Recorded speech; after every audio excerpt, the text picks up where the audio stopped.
Hey everybody, and welcome back to Grounds Friendly Farm. I'm sure y'all can hear it, but it is still pouring down rain. We've been dealing with rain for 4 or 5 days now, and it's not looking like it's going to let up anytime today. Starting to deal with a little bit of flooding. All the animals are safe, but it's just super wet outside, and there's nothing we can really get done outside.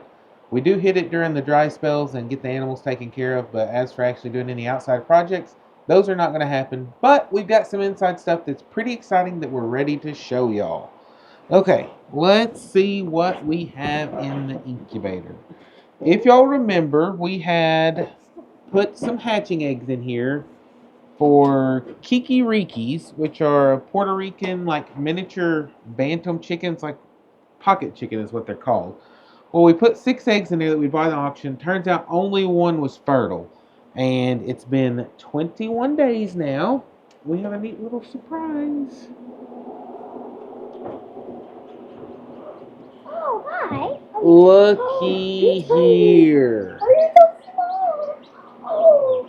This is our Kikiriki. He got a knot on his head. That's kind of funny, but Yeah. Pretty. he's so cute and so tiny. He's drying out really good too. Yep. He was just hatched this morning. So it turns out that our one fertile egg actually hatched. Now, he didn't have an easy adventure into this world, which we've got a few clips of that we're fixing to show you now. Okay, this little buddy has been stuck here working on this for over 24 hours and hasn't made any progress in several hours. So we are having to help it a little bit because I don't know if it can get out of here or not. It's the only Tikiriki, I think that's what they're called, that we had, and his beak is right here in the middle, so he wasn't spinning to get it out. And I don't know enough about these to know if they need help getting out or if they can do it good on their own. Oh, here we go. Oh, he's pushing. Huh? It's a kikiriki. Oh, what do I call it? Tikiriki. Oh, it's because I'm always messing with y'all about what it's called. Okay, he's starting to push his foot, so he might be able to. He's getting close. That's hilarious. But like I said, since he's the only one out of all those 6 eggs that we had that was fertile, we don't want to take a chance on him not making it out of here. And looking in, he already looked dry. So we're going to see. I don't know if he can bust the rest of the way out of here or... She's eating the eggshell.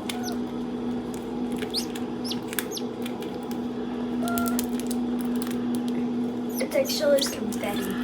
Okay, so yeah, this is what happened. This has started to shrink wrap him. So we got lucky his little beak was out because since he poked a hole in this, he'd actually started drying out and he might have suffocated in there because his head is stuck right here. Which we may have to get some warm water to get that off of him. Try your best with your own hands. What? Try your best.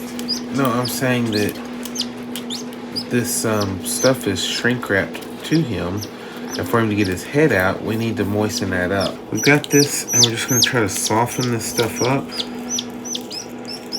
so that it'll come off his feathers. That's like the protective coating in his egg. But whenever he poked the hole in the egg, oh look, see, like that. See, it was just stuck on his head. Now, I don't know if he's... That does not look... So that's him. He had already absorbed the yolk, so that's good, and done this. So we're going to put him back in here and let him dry off. Hopefully he can get his bearing about him.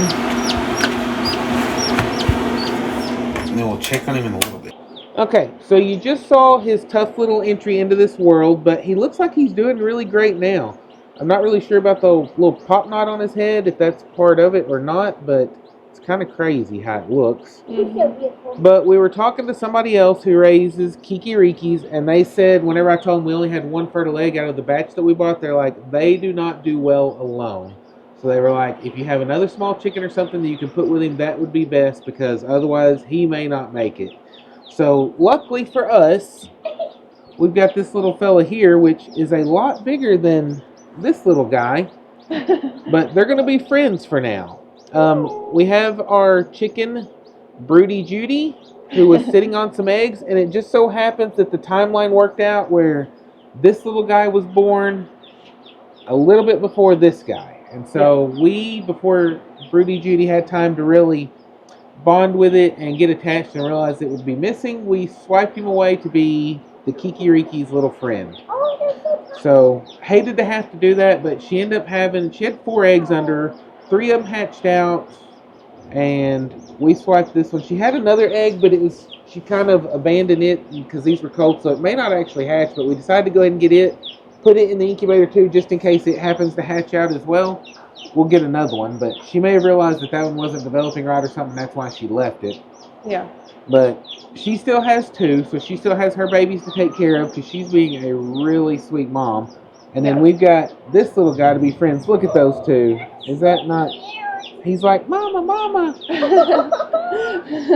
Hey, be nice. If you're going to peck at it, you're going to have to go. We don't want you picking on it. Y'all are supposed to be friends. Yeah. I bet they will be. Yeah.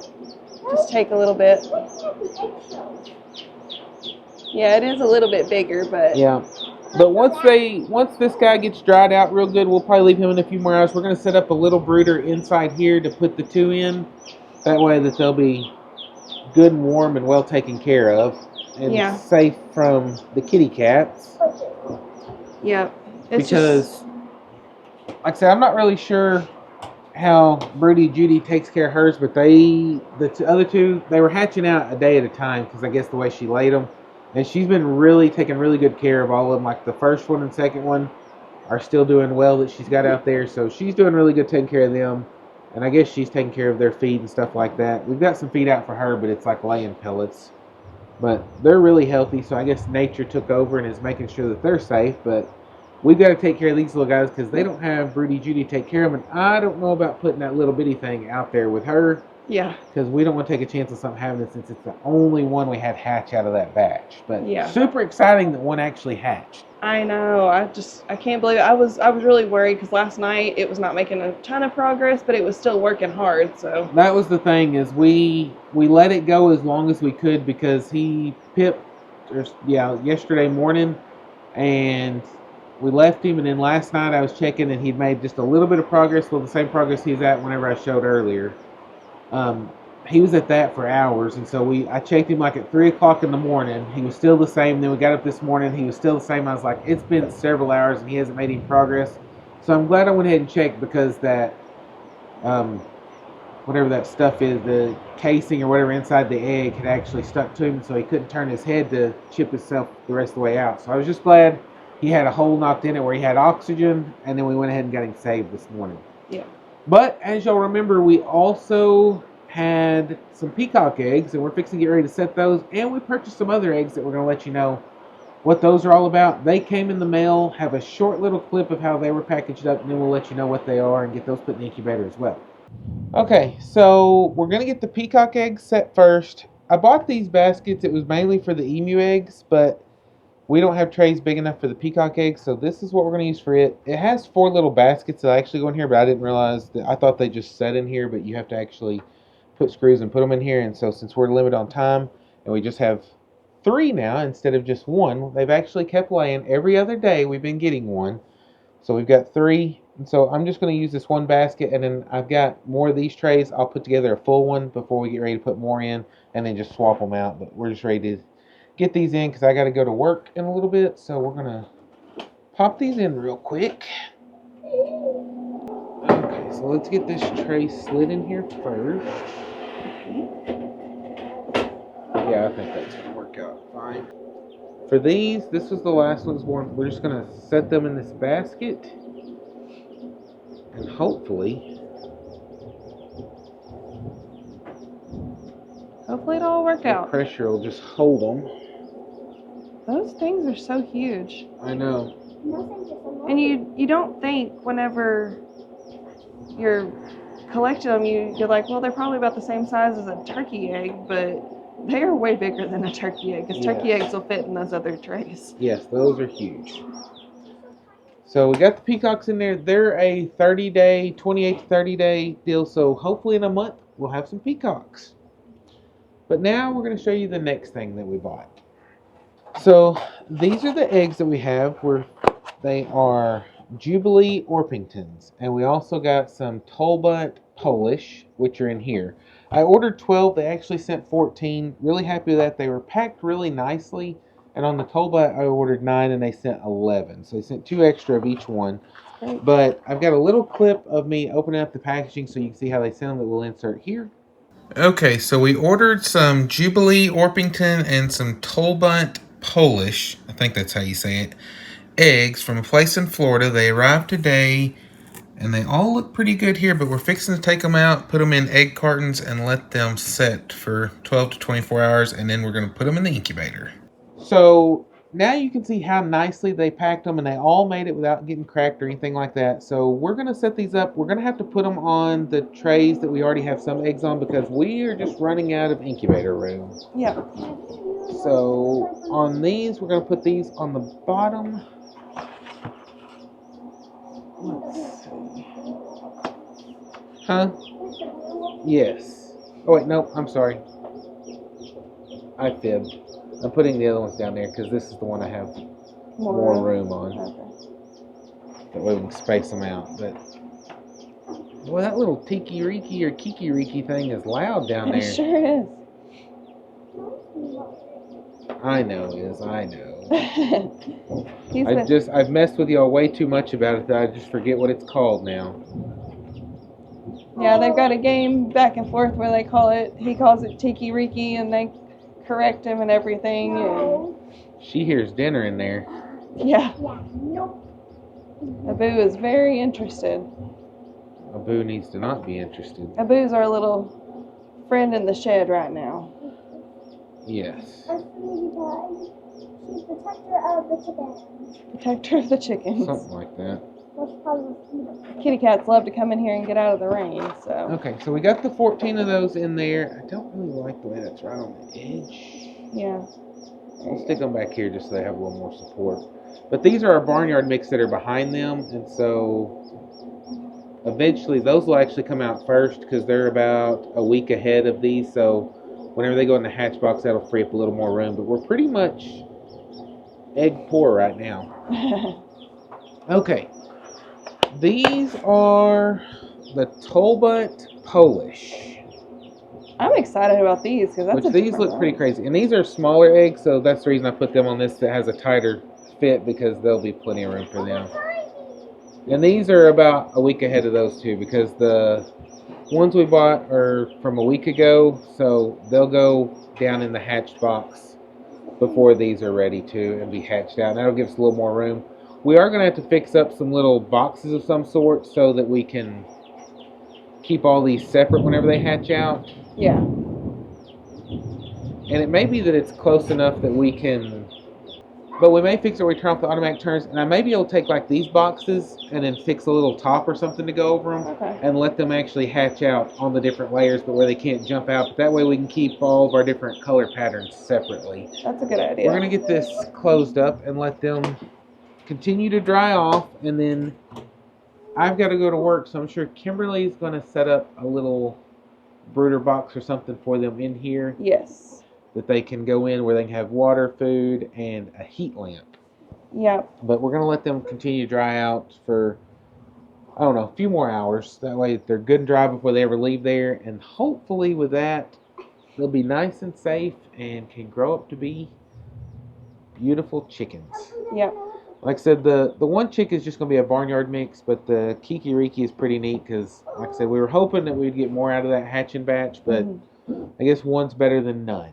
Yep. So And it was pretty cheap. It was at an auction, and I mean, I heard that the fertility rate of eggs for that breed of chicken is not very good. So, I mean, the odds weren't in our favor to begin with. So it's just, Yeah.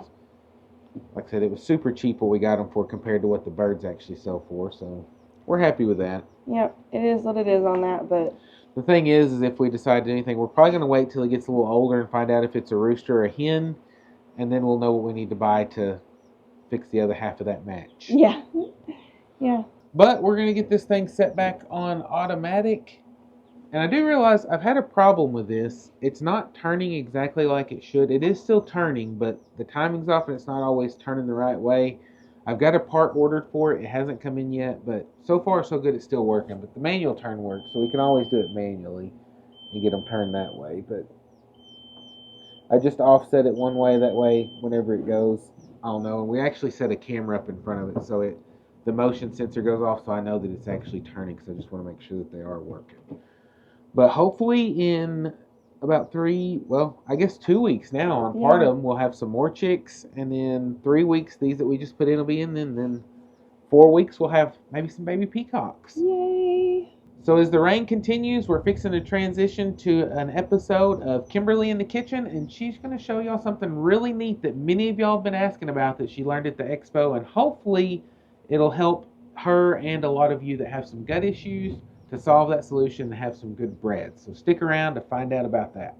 Okay, so as promised, we are starting a new sourdough starter. And figured we'd bring you along with you. And this is a little different than what I actually initially intended to do. So had been doing some research on different things because we heard so much about sourdough being more tolerated by people with gut issues and all that good stuff.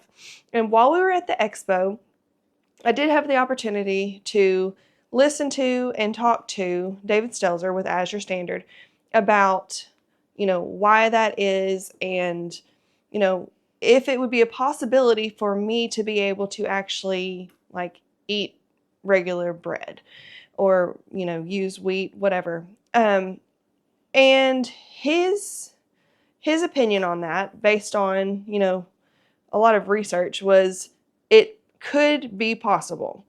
I only have a gluten intolerance. I do not have celiac disease. So anybody with celiac, you shouldn't try to use a regular form of wheat.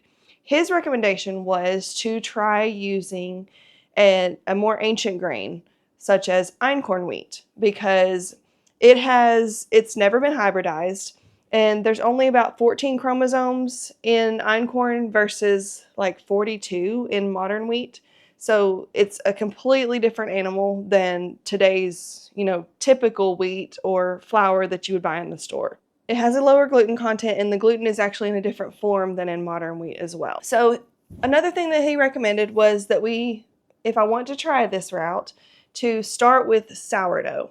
Sourdough is different than yeast bread for several different reasons, but one of the main things, as most of us know, is that it is fermented, which anything that's fermented is better for your gut and all that, because it actually starts that breakdown process and all that before you actually even, use it, eat it, whatever. But it can break down the gluten to make it more tolerable for those of us with gluten intolerance, like I said, not celiac.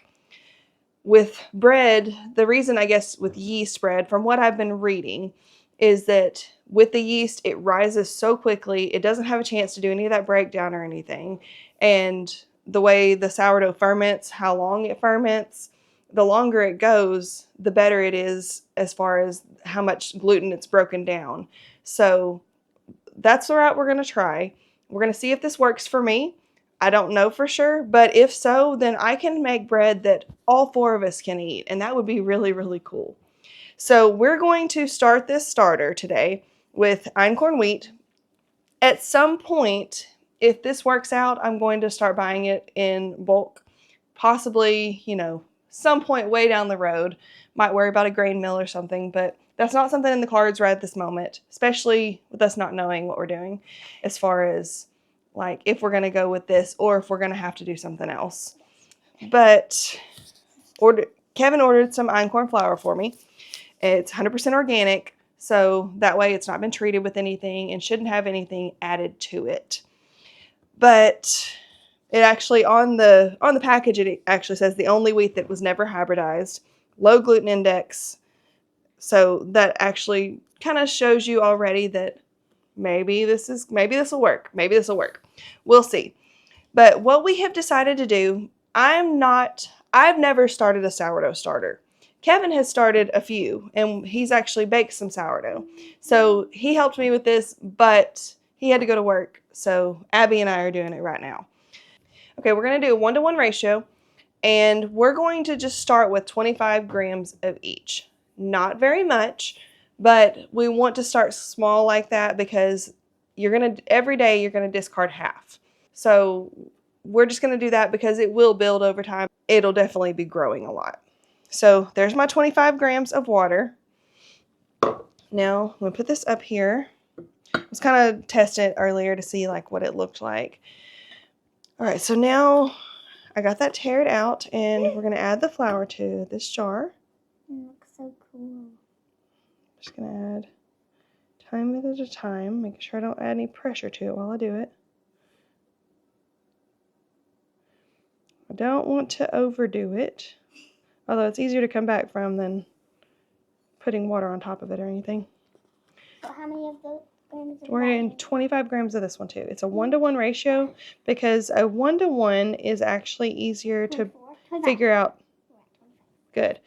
To figure out measurements for baking and everything. So that's why we're doing a 1-to-1. Okay, so I'm going to take this off here and turn that off now because I'm done with that. So here we go. Now we're going to add this water to it. And it doesn't look like much. It really doesn't. But, I mean, all it is flour and water. So just going to take this, stir, stir, stir. It's just going to be a paste right now. It's not going to look good, not going to look appetizing, anything like that. I want to eat it. You're silly. Okay. But yeah, I mean, look, that is tiny. But beginning of my starter. And that's cool, and that's fine. Okay. But yeah, okay, it's all mixed. I'm going to scrape these sides down. And we're going to call it good. There we go. All right. So now what we're going to do is I'm going to get he actually suggested this, a coffee filter, and right over there. Package of coffee filters. And a lid. And this is how we're going to secure it. You don't want to actually put a jar lid on top of this because it needs to be able to breathe so that it can do its thing with the fermentation and all that. You got it for me? Thank you. So we're going to attempt this. Oh, it looks like It should go ahead and screw on down on there. There we go.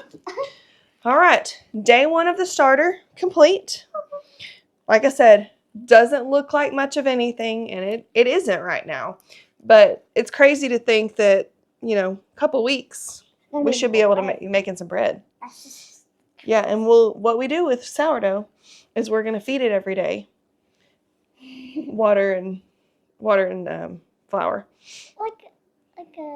Because what it is, it turns into a 1-to-1-to-1 ratio, where you use the same amount of starter that you do flour and water. You mix it all together, stir it all up really good, and that just builds and builds and builds.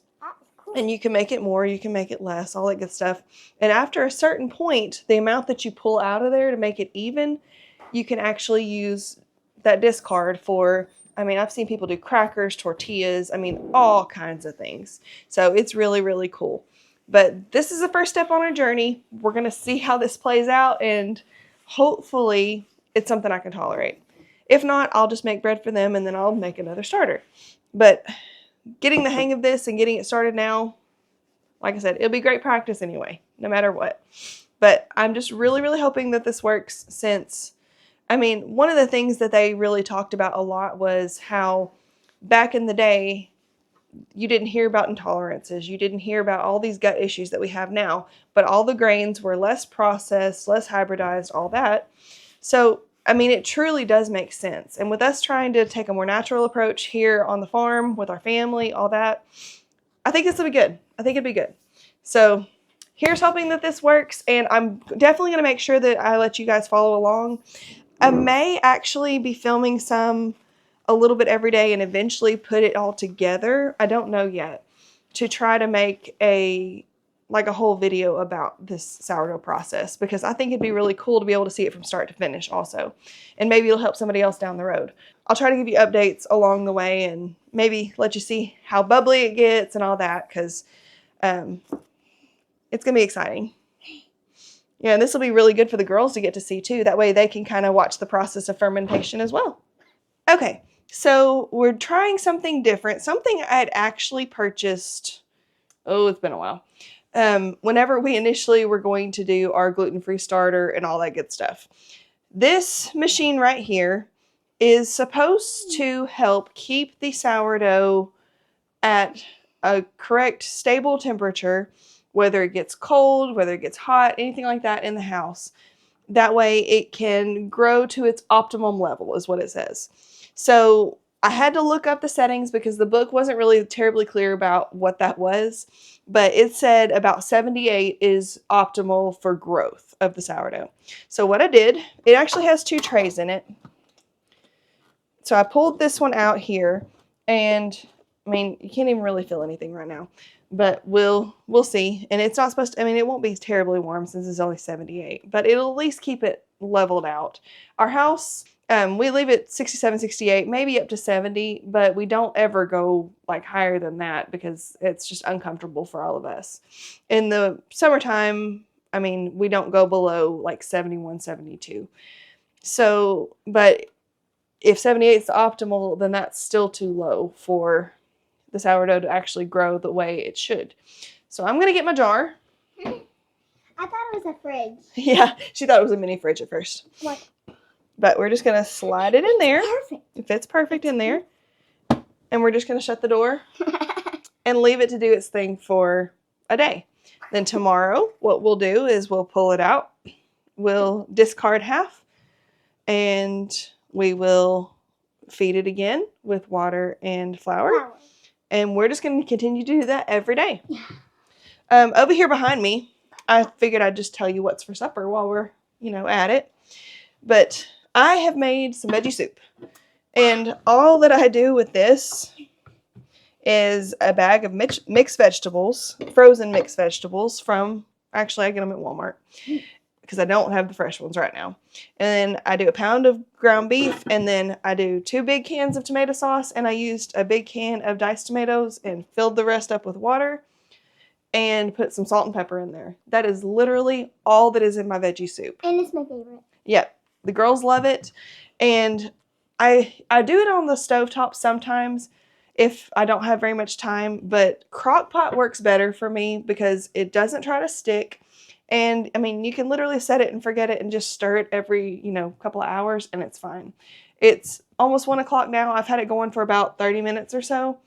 So, I mean, it'll be ready by 6:37 tonight because I actually turned it on high. But we love for the veggies to get nice and soft. That way you're not eating like crunchy veggies in your soup. It's just kind of a weird consistency. Sometimes I make cornbread with it. Sometimes I don't. Most often I make a flourless cornbread because that's what Kevin tends to prefer. And I mean, we typically just crumble it in our soup. Or sometimes we'll just do crackers. We'll probably do crackers tonight because I've got some other things I need to do. Yeah, and the girls love the crackers. So, well, you know what? Once we have sourdough that's actually effective, we can actually make crackers ourselves and not have to buy them. That'd be cool, huh? But that's what's for supper. And like I said, it makes it super easy for me. And on a rainy day like this, where it's actually kind of cold with Kevin working, we're never sure exactly what time he's going to be able to come home and eat. And this will stay good to where I don't have to reheat it or anything. And he can actually, have it while it's fresh and all that good stuff. So I think it was the best option for a day like this because on a rainy day, you never know what his work schedule is going to be like or, what it's going to entail because, I mean, rainy roads lead to a lot of wrecks and all that good stuff. But I figured I would show you that too while we were over here just because something easy and simple, and maybe it'll help somebody else out or give y'all an idea for supper too. I guess since we got that done, and it's been a few hours since the chicks, were born, and that one should be mostly dried out, we're going to go ahead and go back out to the shed and go get a brooder space set up for those 2 chicks and get some feed and water and all that good stuff. And we'll show you what we get done once we have it.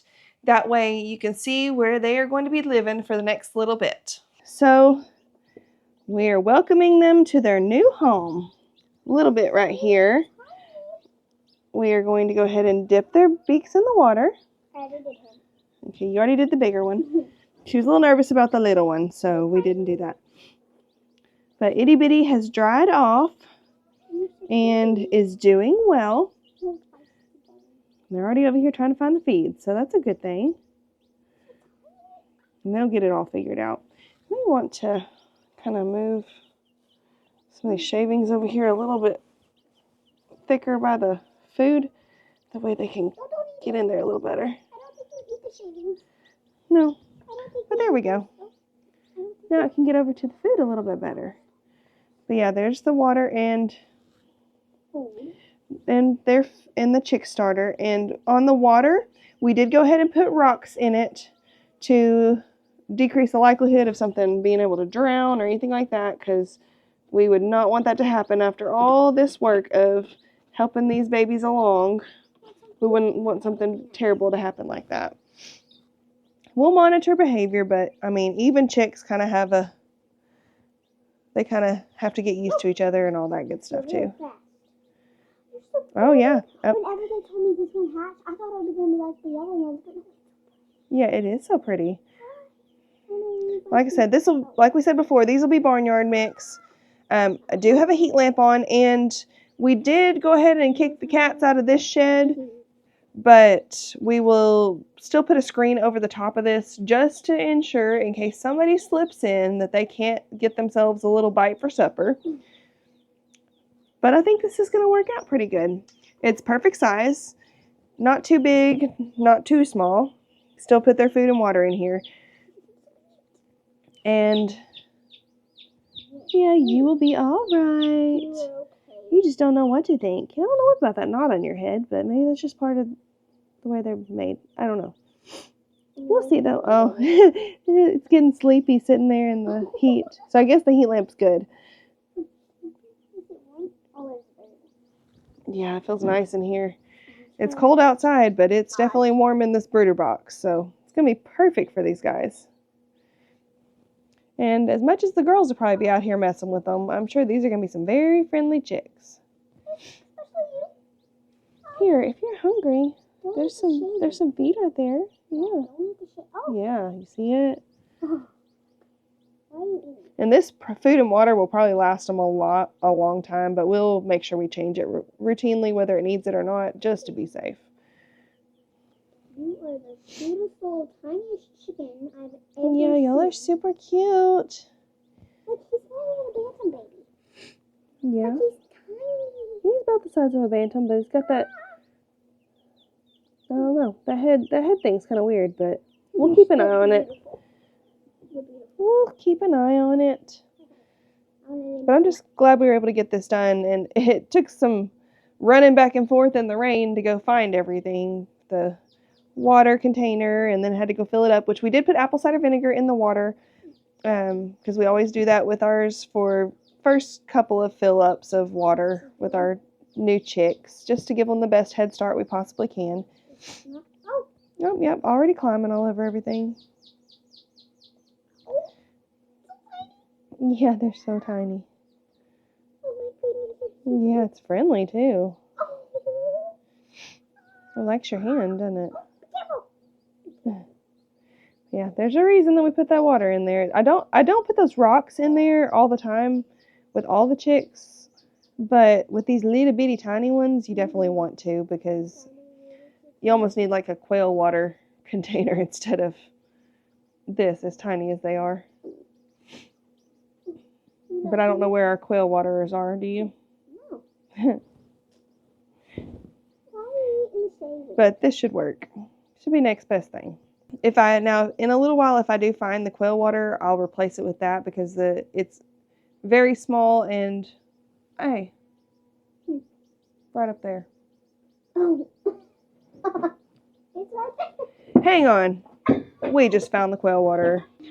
Okay, so we were able to find the quail waters. I actually looked up and saw one on the shelf. So we cleaned it up and just transferred the water over to it instead. And now they have a small enough water container to where it's not going to take up so much space. Plus, we definitely don't have to worry about little bitty one, drowning or anything like that. So that's ideal for us. We really, really want to make sure that we keep everybody safe. But I'm just glad that I remembered that and happened to look over in that corner where that was.